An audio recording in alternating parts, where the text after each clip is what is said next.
زمین دیکھ، فلک دیکھ، فضا دیکھ، مشرق سے ابھرتے ہوئے سورج کو ذرا دیکھ، مشرق سے ابھرتے ہوئے سورج کو ذرا دیکھ۔ آج کے اصل جو مقرر ہیں ان کی طرف آتا ہوں، چونکہ آج کا جو موضوع ہم نے چنا ہے، بلکہ آج کے مہمان خصوصی نے چنا ہے، وہ بڑا خاص ہے، وہ اقبال کی مزاحیہ شاعری۔ تو اسی حوالے سے جب ہم نے کہا کہ آج کا جو خطبہ ہے وہ ڈاکٹر محمد سعید کریم بیبانی صاحب دیں گے، تو لوگوں نے کہا کہ جمعے کا خطبہ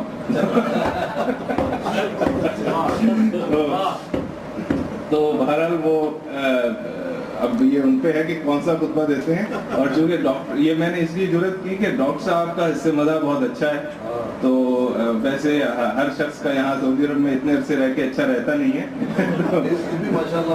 نہیں ماشاءاللہ ڈاکٹر صاحب ہمارا جہد شخصیت ہے، اور وہ کیا کیا نہیں کرتے اس کی لسٹ کم ہوگی، بلکہ جو کرتے ہیں اس کی لسٹ بہت زیادہ ہے۔ تو وہ جیسا کہ اور پہلے بھی یہ اعزاز بخش چکے ہیں ڈاکٹر صاحب، ہمیں اب تشریف لائے تھے اور آپ نے اس وقت بھی ایک انوکھے موضوع پر بات کی تھی، اقبال کی شاعری بچوں کے لیے اس پہ کم بات ہوتی ہے، اور آج جس موضوع پہ بات کریں گے وہ بھی ایک ایسا موضوع ہے جس پر عموماً نہیں لکھا جاتا، تو ہم بہت شکر گزار ہیں ڈاکٹر صاحب کے کہ آپ تشریف لائے۔ پتہ ہی نہیں ہے لوگوں کو اقبال کا حصہ بھی ہے، تو ہم ڈاکٹر صاحب سے گزارش کریں گے کہ وہ تشریف لائے۔ بسم اللہ الرحمن الرحیم، نحمدہ ونصلی علی رسولہ کریم۔ صدر محفل محترم جناب، آج کے حوالے سے بھی ہوگا اس میں یوم پاکستان ہے، صدر محفل محترم جناب اظہر عباسی صاحب صدر اردو مرکز جدہ، محترم جناب عامر خورشید صاحب چیئرمین مجلس اقبال، اور انتہائی معزز و مکرم سامعین کرام، سب سے پہلے تو میں انتہائی مشکور ہوں محترم جناب عامر خورشید صاحب کا کہ انہوں نے مجھے اقبال کی مزاحیہ شاعری کے عنوان سے کچھ گزارشات پیش کرنے کا موقع دیا۔ اس کے ساتھ ساتھ میں اردو مرکز کے صدر جناب محترم اظہر عباسی صاحب کو شکریہ ادا کرتا ہوں کہ وہ اکثر و بیشتر اپنی محافل میں دعوت نامہ بھیجتے رہتے ہیں۔ حقیقت یہ ہے کہ مجلس اقبال جس خلوص، جذبے اور ذوق و شوق سے اقبال شناسی کا علم اٹھائے ہوئے ہے، وہ نہ صرف اقبالیات بلکہ وطن پاکستان کی بہت بڑی خدمت ہے۔ مجلس اقبال دنیا کی واحد ادبی تنظیم ہے جو ہر ماہ تواتر کے ساتھ حضرت اقبال اور ان کے افکار کی یاد میں دیپک روشن کرتی ہے۔ یہاں یہ بات بھی پیش نظر رہنی چاہیے کہ اقبال وہ فخر روزگار سخن طراز ہے، وہ گہوارہ علم و ادب ہے، شعر و معانی کا وہ بحر عمیق ہے کہ جس پر بہت کچھ لکھا جا چکا ہے، مگر آج 100 سال بعد بھی کوئی غواص غوطہ زن ہو تو ہاتھ میں کوئی نہ کوئی موتی آبدار لے کر آتا ہے۔ یہ اس شاعر موجز بیان کا ایک ایک شعر بہرتاب ہے۔ جہاں تک میرے آج کے موضوع اقبال کی مزاحیہ شاعری کا تعلق ہے، تو جیسا کہ آپ سب جانتے ہیں کہ علامہ اقبال کوئی باقاعدہ مزاح کو شاعر نہیں تھے۔ انہوں نے مزاحیہ انداز میں بہت کم لکھا، اور جو لکھا وہ ان کے اولین مجموعہ کلام بانگ درا میں ظریفانہ کے نام سے ایک خاص حصے میں موجود ہے۔ حقیقت یہ ہے کہ اس کلام میں بھی مزاح کی چاشنی کم اور طنز برائے اصلاح کا پہلو زیادہ نمایاں ہے۔ اس ظریفانہ حصے میں چھوٹے بڑے 29 قطعات شامل ہیں، جن میں 11 قطعات تو ایسے ہیں جو اردو شاعری کی صنف قطع کے ضوابط پر پورے اترتے ہیں، یعنی دونوں شعروں کا دوسرا مصرعہ ہم قافیہ و ہم ردیف ہے۔ 2 رباعیاں ان کے علاوہ ہیں۔ 8 ایسے قطعات ہیں جو 3 اشعار پر مشتمل ہیں، جبکہ 4 اشعار پر مشتمل قطعات کی تعداد 5 ہے۔ 5، 6 اور 13 اشعار پر مشتمل ایک غزل بھی اس میں شامل ہے۔ اس ظریفانہ حصے کے علاوہ کلام اقبال میں کوئی ایک آدھ شعر ہی ایسا ہوگا جو طنز و مزاح کے معیار پر پورا اترے۔ مثلاً بانگ درا ہی کی ایک غزل کا یہ شعر دیکھیے: امید حور نے سب کچھ سکھا رکھا ہے واعظ کو، یہ حضرت دیکھنے میں سیدھے سادے بھولے بالے ہیں۔ سوال یہ پیدا ہوتا ہے کہ علامہ اقبال نے مزاحیہ شاعری سے کنارہ کشی کیوں اختیار کی، اور جو تھوڑی بہت کی تو کیوں کی؟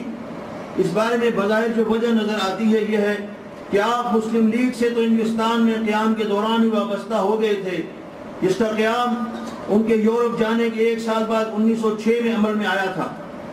1908 میں آپ واپس لوٹے تو آپ کی علمی اور سیاسی سرگرمیوں میں بتدریج اضافہ ہوتا گیا۔ 1924 میں بانگ درا شائع ہوئی، جس کے 2 سال بعد آپ نے آل انڈیا مسلم لیگ میں باقاعدہ شمولیت اختیار کر لی۔ آپ مسلم لیگ کے جنرل سیکرٹری اور پھر صدر بھی رہے۔ 1930 میں آپ نے الہ آباد میں اپنے خطبے میں مسلمانوں کے لیے علیحدہ مملکت کے قیام کی تجویز دے کر تحریک آزادی میں روح پھونک دی۔ علاوہ ازیں ان کی مزاحیہ شاعری میں کچھ ایسے موضوعات ہیں جنہیں وہ مزاح کے سہارے ہی بیان کر سکتے تھے، کیونکہ انگلستان جانے سے پہلے اور واپسی کے بعد بھی آپ سرکاری ملازمت سے وابستہ رہے، اس لیے ہو سکتا ہے کہ یہ بندش بھی آپ کے آڑے آئی ہو۔ اگر کوئی اس نیت سے اقبال کا مزاحیہ کلام پڑھے یا ان کے اشعار پڑھ کر ہنسی سے لوٹ پوٹ ہو جائے گا تو ایسا شاید ممکن نہ ہو، کیونکہ ان کا کلام ظریفانہ کم اور حکیمانہ زیادہ ہے۔ انہوں نے شاعری سے تفریح طبع کا نہیں بلکہ اصلاح معاشرہ کا کام لیا ہے۔ کسی پر کیچڑ اچھالنا یا بھکتی کسنا ان کا مقصد نہیں۔ ان کی مزاحیہ شاعری اصلی مسائل کی ترجمانی کرتی ہے، جس میں آج کل کے پسندیدہ موضوعات مثلا رشوت خوری، کرپشن، ساس بہو کے جھگڑے اور بیگم کو ہی مشق ستم بنائے رکھنا شامل نہیں۔ وائز، مولوی اور ناسے پر تنقید سے بھی وہ بالعموم گریز کرتے ہیں، اور محبوب اور رقیب کی چھیڑ چھاڑ سے بھی انہیں کوئی سروکار نہیں۔ وہ اپنی قوم کی طرح غلامی کی جس شب تار اور عہد پرفتن سے گزر رہے تھے، اس میں ان کی غزل اور حضرت دونوں کا مدعا ہرما نصیب قوم کو نروان دلانا اور فرنگی سامراج کی چالوں سے بچانا تھا۔ تاہم انہوں نے آزادی کی جنگ اس قرینے سے لڑی کہ مد مخالف نے بھی انہیں 1922 میں نائٹ ہوڈ اور سر کے خطاب سے نوازا۔ وہ اس ابتذال اور عامیہ پن کا شکار نہیں ہوئے جس کی وجہ سے اردو کے اولین مزاح کو شاعر جعفر زٹلی کی گردن زدنی کا حکم دیا گیا تھا۔ اقبال کے کئی مزاحیہ قطعات میں مشرق اور مغرب کی باہمی جنگ اور ستیزہ کاری نظر آتی ہے۔ یہ بات کسی حد تک حیران کن بھی ہے، کیونکہ انہوں نے اعلیٰ تعلیم یورپ اور انگلستان کی درسگاہوں سے حاصل کی تھی، چنانچہ انہیں تو مغربی تہذیب کے گن گانے چاہیے تھے اور ان کے سامنے جبہہ سائی کرنی چاہیے تھی، مگر معاملہ اس کے برعکس نکلا۔ یورپ میں قیام کے دوران وہ تہذیب افرنگی سے مزید دل برداشتہ ہو گئے اور تعلیم مکمل کر کے جلد از جلد اپنے وطن باغ جناں لوٹ آئے۔ جب اقبال نے آنکھ کھولی تھی تو 1857 عیسوی کی جنگ آزادی کے بعد کا زمانہ چل رہا تھا۔ انگریز پورے برصغیر پر قابض ہو چکے تھے۔ عربی اور فارسی کی جگہ انگریزی فوقیت حاصل کر چکی تھی اور سکولوں کالجوں میں انگریزی پڑھائی جا رہی۔ 57 عیسوی کو جنگ آزادی کے خاتمے کے بعد انگریزوں نے مسلمانوں پر سخت مظالم ڈھائے۔ دہلی دروازے سے پشاور تک کی جی ٹی روڈ پر ہزاروں علماء اور حریت پسندوں کو درختوں پر پھانسی دے کر لٹکا دیا گیا تھا۔ ایک سوچے سمجھے منصوبے کے تحت مسلمانوں کی مذہبی اور سماجی روایات کو پامال کیا گیا۔ مدراس کے ممبر کونسل سر میلکم لوٹن نے ایک انگریزی رسالے میں لکھا کہ ہم نے ہندوستانی ذاتوں کو ذلیل کیا، ان کے قانون وراثت کو منسوخ کیا، بیاہ شادی کے قاعدوں کو بدل دیا، مذہبی رسم و رواج کی توہین کی، عبادت خانوں کی جاگیریں ضبط کی، خاندانوں کو برباد کر کے انہیں آوارہ گرد بنانے والے بندوبست کیے۔ انگریز اپنے ساتھ جو تحفے لائے تھے ان میں سب سے ضرر رساں جدید تہذیب و تمدن تھا۔ ودیشی غاصبوں نے مسلمانوں کو پابند زنجیر کر کے ان کی تزہید کرنے میں کوئی کسر نہیں چھوڑی تھی۔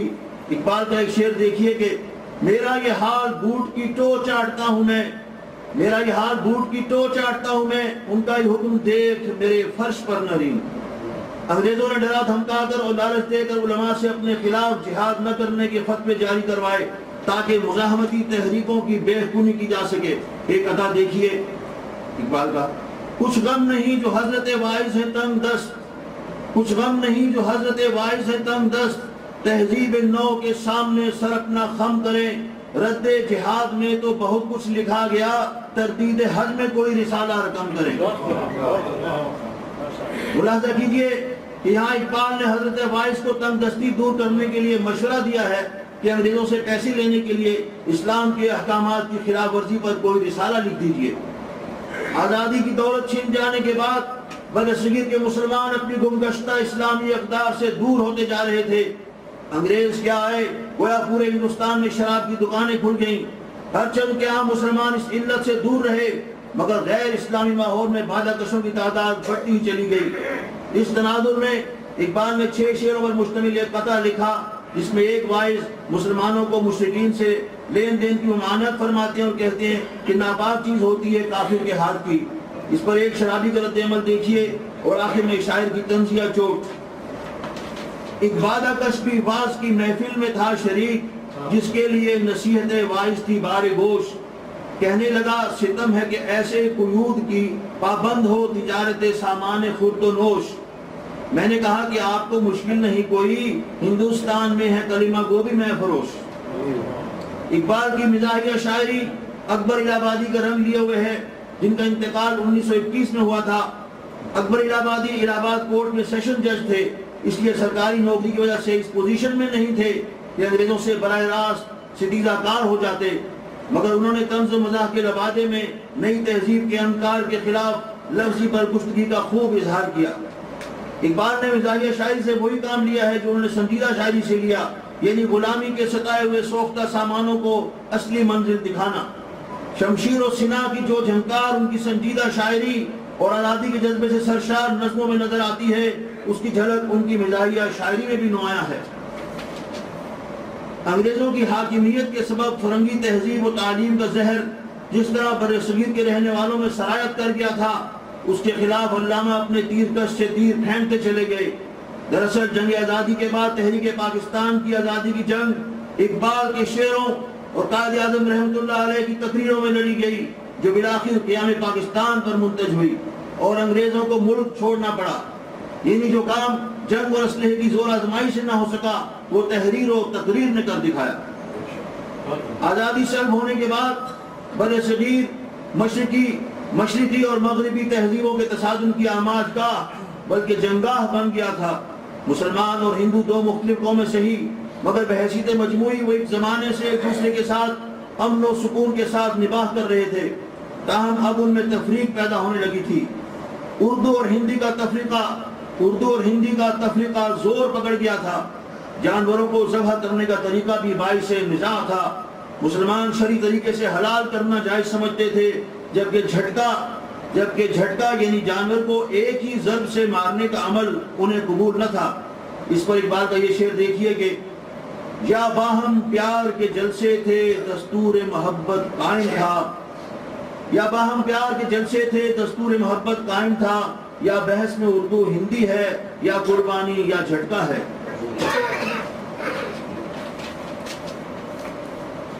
علامہ دیکھ رہے تھے کہ لوگ اپنی تہذیب و ثقافت کو بھلا کر اہل مغرب کے طور طریقوں اور بود و باش سے مروب ہو رہے ہیں۔ اب انہیں وہاں کے ساز و جام بھی دل فریب لگتے ہیں۔ فرماتے ہیں ہم مشرق کے مسکینوں کا دل مغرب میں جا اٹکا ہے، وہاں کنٹر سب بلوری ہیں، یہاں ایک پرانا مٹکا ہے۔ جب انگریزوں کے ساتھ ساتھ پردہ و حیا سے بے نیاز لاؤبالی افسرہ ناظرین یعنی انگریزنیاں بھی برصغیر کے گلی کوچوں میں مٹر گشت کرتی نظر آنے لگی، تو عام نوجوانوں کا ان کی طرف مائل ہونا عام فہم بات تھی۔ اقبال نے اس پر یوں طنز کیا کہ ہم پوچھتے ہیں مسلم عاشق مزاج سے، الفت بتوں سے ہے تو برہمن سے بیر کیا؟ جب کوئی ملک یا قوم کسی دوسرے ملک پر غاصبانہ قبضہ کرتی ہے اور اسے غلامی کے شکنجوں میں جکڑ لیتی ہے، تو اپنے ساتھ اپنے کلچر اور ثقافت کو بھی لاتی ہے۔ یہی معاملہ برصغیر کے باسیوں کے ساتھ بھی پیش آیا۔ یہاں کے گلی کوچوں میں پردے اور آنچل سے بے نیاز بدیشی عورتیں اپنے مغربی لباس میں نظر آئیں، تو یہاں کی شرمائی، لجائی اور برقعے میں سمٹائی خواتین بھی ان کی روش اختیار کرنے لگیں۔ اس پر لسان العصر اکبر الہ آبادی نے بھی لکھا اور علامہ نے بھی کئی اشعار میں اسے اپنا موضوع بنایا۔ اقبال عورت کی عظمت یا تعلیم کے منکر نہیں ہیں، بلکہ انہوں نے ہی تو یہ کہا تھا کہ وجود زن سے ہے تصویر کائنات میں رنگ، اسی کے ساز سے ہے زندگی کا سوز دروں۔ ایک اور جگہ کہا کہ شرف میں بڑھ کے ثریا سے مشتقاق اس کی، کہ ہر شرف ہے اسی درج کا درے مکنوں۔ تاہم اقبال اس کے لیے اس پردے کو ضروری سمجھتے ہیں جو اسلام نے مقرر کیا ہے، تاکہ کئی معاشرتی بیماریوں سے بچا جا سکے۔ آپ خود یورپ میں عورت کی ناقدری دیکھائے تھے، اس لیے وہ مسلمان خواتین کو جو پہلے ہی نخچیر غلامی افرنگ تھی اس سے بچانا چاہتے تھے۔ بقول ان کے 1000 بار حکیموں نے اس کو سمجھایا، مگر یہ مسئلہ زن رہا وہیں کا وہیں۔ فساد کا ہے فرنگی معاشرے میں ظہور، کہ مرد سادہ ہے بیچارہ زن شناس نہیں۔ اقبال اور عورت کی بے پردگی کی حمایت میں نہیں، ان کا ایک قطعہ دیکھیے جس میں انہوں نے اکبر الہ آبادی کا ایک مصرع استعمال کیا ہے۔ شیخ صاحب بھی تو پردے کے کوئی حامی نہیں، مفت میں کالج کے لڑکے ان سے بدزن ہو گئے، واز میں فرما دیا کل آپ نے یہ صاف صاف، پردہ آخر کس سے ہو جب مرد ہی زن ہو گئے۔ ایک اور شعر دیکھیے جس میں پردے کے حوالے سے ان کی پیشگوئی شامل ہے۔ یہ کوئی دن کی بات ہے مرد ہوش مند، یہ کوئی دن کی بات ہے اے مرد ہوش مند، غیرت نہ تجھ میں ہوگی نہ زن اوٹ چاہے گی۔ 3 اشعار پر مشتمل ایک اور قطعہ دیکھی جس سے اس وقت کے حالات کی آگاہی ہوتی ہے۔ وہ مس بولی ارادہ خودکشی کا جب کیا میں نے، مہذب ہے تو اے عاشق قدم باہر نہ رکھ حد سے۔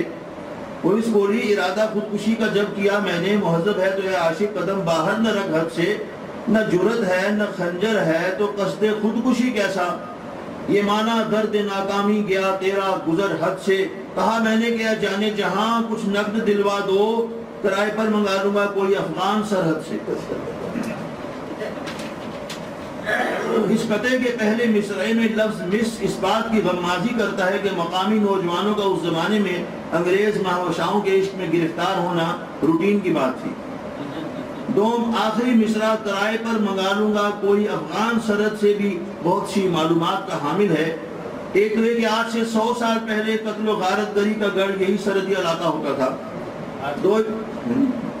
دوم یہ کہ اقبال نے مصرعے میں لفظ پٹھان نہیں بلکہ افغان استعمال کیا ہے، کیونکہ تاریخی طور پر یہ سرحدی علاقہ افغانستان کا حصہ رہا ہے۔ 1873 عیسوی میں انگریزوں نے ڈیورانڈ لائن قائم کر کے اپنے اصول ڈیوائڈ اینڈ رول کے تحت پٹھان اور بلوچ قبائل کو علیحدہ کر دیا۔ نئی تہذیب کے رنگ دیکھ کر اقبال معاشرے کی زبو حالی سے کس قدر کبیدہ خاطر ہوئے، اس کا اندازہ ان اشعار سے ہوتا ہے۔ زمانہ آیا ہے بے حجابی کا عام دیدار یار ہوگا، سکوت تھا پردہ دار جس کا وہ راز اب آشکار ہوگا۔ گزر گیا اب وہ دور ساقی کے چھپ کے پیتے تھے پینے والے، بنے گا سارا جہان میں خانہ ہر کوئی بادہ خار ہوگا۔ اکبر الہ آبادی نے بھی پردے کے بارے میں کیا خوب کہا، خدا کے فضل سے بی بی میاں دونوں مہذب ہیں، حجاب اس کو نہیں آتا انہیں غصہ نہیں آتا۔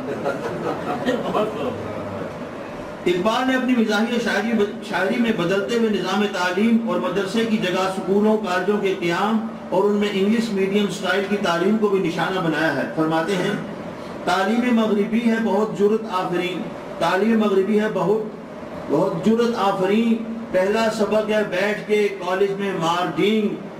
ان کا ایک اور مشہور قطعہ ہے، لڑکیاں پڑھ رہی ہیں انگریزی ڈھونڈ لی قوم نے فلاح کی راہ، روش مغربی ہے مد نظر وضع مشرق کو جانتے ہیں گناہ، یہ ڈرامہ دکھائے گا کیا سین پردہ اٹھنے کی منتظر ہے نگاہ۔ انگریزوں کے تسلط کے بعد مدرسے و مسجد کی تعلیم تو پس منظر میں چلی گئی اور جگہ جگہ سکولوں کے ساتھ پرائیویٹ سکول اور ٹیوشن سینٹر بھی کھلنے لگے، جس پر انہوں نے یوں چوٹ لگائی، تھے وہ بھی دن کے خدمت استاد کے عوض دل چاہتا تھا ہدیہ دل پیش کیجئے، بدلا زمانہ ایسا کہ لڑکا پس سبق کہتا ہے ماسٹر سے کہ بل پیش کیجئے۔ اقبال عورتوں کی تعلیم کے لیے ایسا نصاب چاہتے ہیں جسے پڑھ کر وہ اپنی ذمہ داریوں سے غافل نہ ہو جائیں اور بے راہروی کا شکار نہ ہو جائیں۔ ان کا یہ شعر دیکھیے، جس علم کی تاثیر سے زن ہوتی ہے نا زن، کہتے ہیں اس علم کو ارباب نظر موت۔ ایک اور جگہ فرماتے ہیں، میں بھی مظلومی نسواں سے ہوں غمناک بہت، میں بھی مظلومی نسواں سے ہوں غمناک بہت، نہیں ممکن مگر اس عقدہ مشکل کی کشود۔ جب انگریزوں نے برصغیر پر ناحق قبضہ کیا تو انہوں نے جستہ جستہ لوکل گورنمنٹ اور باڈیز کی طرز پر کونسل سسٹم شروع کیا، جس میں وہ بتدریج مقامی لوگوں کی نمائندگی کو بڑھاتے چلے گئے۔ کچھ سیٹیں مسلمانوں کی بھی ہوا کرتی تھیں۔ 1909 کے انڈین ایکٹ کونسل میں مسلمان نمائندوں کو 6 سیٹیں دی گئی تھی، جبکہ لیجسلیٹو کونسل کے اراکین کی تعداد بڑھا کر 60 سیٹیں کر دی گئی۔ اس وقت بمبئی، مدراس، بنگال، آسام اور پنجاب میں صوبائی کونسلیں ہوتی تھی. بعد میں 1920 میں برصغیر میں امپیریل لیجسلیٹو اسمبلی کے الیکشن ہوئے جو برصغیر کے پہلے الیکشن تھے. یہ الیکشن عام الیکشن کی طرز پر تھے. مہاتما گاندھی نے بھی ان کے بائیکاٹ کی اپیل کی تھی مگر صرف 6 سیٹوں پر کوئی امیدوار کھڑا نہیں ہوا. باقی سب پہ کھڑے ہوئے. علامہ اقبال بھی اس چلتر بازی کو دیکھ رہے تھے. وہ سمجھتے تھے کہ مسلمانوں کو ان کونسلوں اور بے وقت اسمبلیوں میں الجھانے کا مقصد یہی ہے کہ وہ پابند سلاسل ہی رہیں اور انگریز خود تخت شاہی پر مسند آرا رہیں.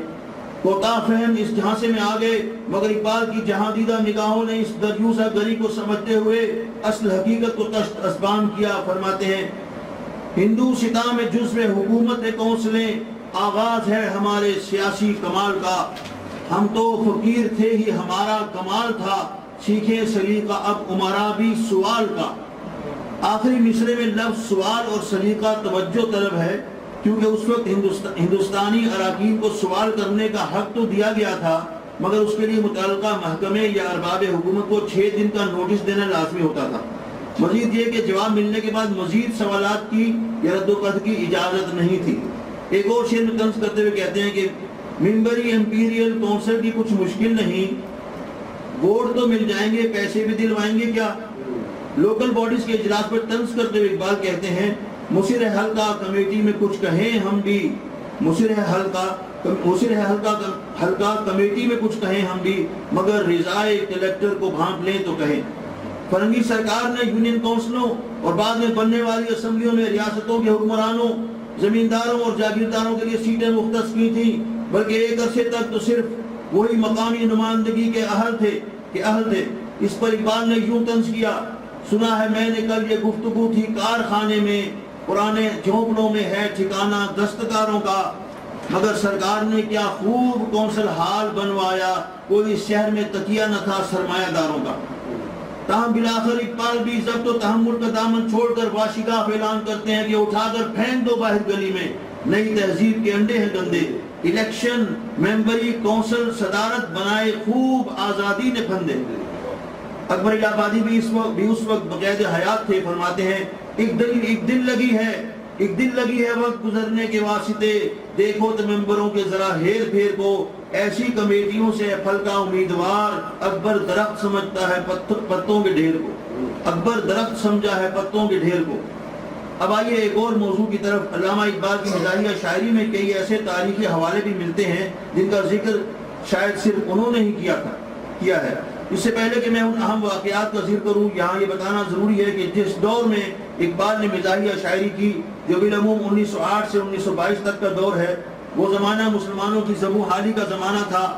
جنگ عظیم اول نے بڑی طاقتوں کو آپس میں الجھا دیا تھا اور مسلم امہ بشمول خلافت عثمانیہ لڑکھڑائی ہوئی تھی.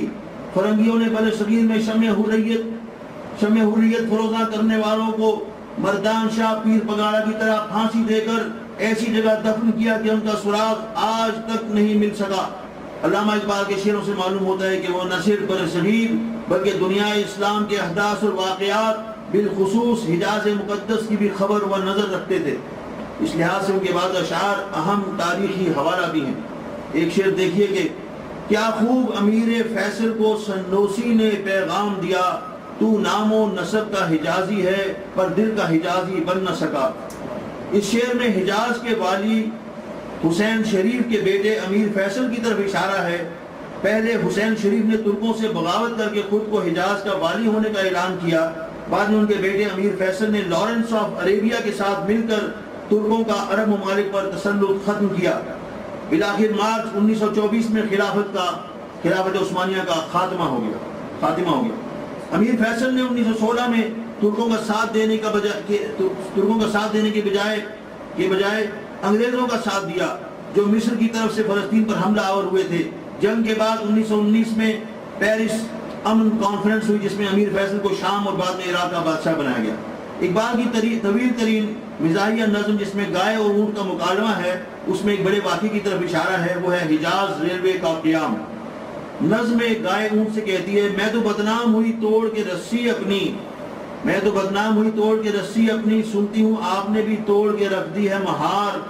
ہند میں آپ تو عذرو سیاست ہیں اہم، ریل چلنے سے مگر دشت عرب میں بیکار، ریل چلنے سے مگر دشت عرب میں بیکار۔ یہاں ریل چلنے سے مراد حجاز ریلوے سے ہے، جو 1908 میں شروع ہوئی تھی اور 1920 میں بند ہو گئی۔ اس سے پہلے جدہ سے مکہ مکرمہ کا سفر اونٹوں کے ذریعے 2 دن میں مکمل ہوتا تھا، جبکہ مکہ مکرمہ سے مدینہ منورہ پہنچنے میں 8 دن صرف ہوتے تھے۔ حجاز ریلوے کے دمشق سے مدینہ منورہ تک 77 ریلوے اسٹیشن ہوا کرتے تھے۔ مدینہ منورہ میں بئر عثمان شہر کے وسط اور پھر قلعے کے مرکزی اسٹیشن پر ٹرین رکا کرتی تھی۔ تاہم جنگ عظیم اول میں اتحادی فوجوں نے چن چن کر اس کی ریلوے لائن کو بمباری کا نشانہ بنایا اور ناکارہ بنا دیا۔ اقبال کے قطعے سے معلوم ہوتا ہے کہ فرنگیوں نے مساجد، مدرسوں اور مذہبی عمارات کو بھی قبضے میں لے لیا تھا اور قانون وقت کو ختم کر دیا تھا۔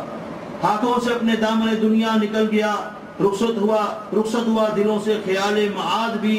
قانون وقت کے لیے لڑتے تھے شیخ جی، پوچھو تو وقت کے لیے ہے جائیداد بھی۔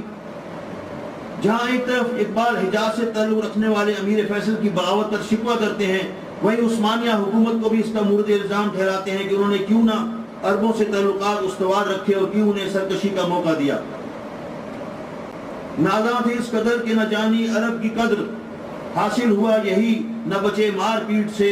مغرب میں ہے جہاز بیاباں شتر کا نام، ترکوں نے کام کچھ نہ لیا اس پلیٹ سے۔ آج تو دنیائی خرید و فروخت میں جاپانی اشیاء ایک اعلیٰ معیار کی حامل ہیں، مگر اقبال کے اس قطعے سے پتہ چلتا ہے کہ 1 صدی قبل بھی یہی صورتحال تھی۔